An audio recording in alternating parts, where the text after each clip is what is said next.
ना बिर्याणी लवर. मला बिर्याणी खूप आवडते. मी पुण्यातल्या प्रत्येक बिर्याणी हाऊसमध्ये जेवलेली आहे. मला तुमच्या इथले नॉनव्हेज चिकन मटनची थाळीची चव माहिती आहे, पण मला बिर्याणी मिळेल का तशी? मॅडम तुम्हाला 101% तशीच बिर्याणी मिळेल आणि जर तुम्हाला नाही आवडलं तर माझ्याकडून डबल पैसे मिळेल तुम्हाला. ठीक आहे, एक बिर्याणी करा. मी पहिली टेस्ट करते आणि मग ऑर्डर करते. ठीक आहे मॅम, मी बिर्याणीची ऑर्डर देतो. चालेल, थँक्यू. सर तुमची बिर्याणी ना मला अजिबात खूप आवडली. अरे थँक्यू सो मच. किती झाले सर? तुमची चिकन बिर्याणी थाळी 600 रुपये. सर पण तुम्ही डबल पैसे देता असं का म्हणाले?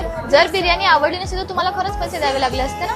मला माझ्या बिर्याणीच्या क्वालिटीवर आणि जेवणाच्या सर्व पदार्थांच्या क्वालिटीवरती मला भरोसा आहे, म्हणूनच मी एवढं कॉन्फिडेंटली तुम्हाला सांगू शकतो. ठीक आहे सर, पे करते. Okay, thank you. जुबानियां तेरी झूठी भी सच लागे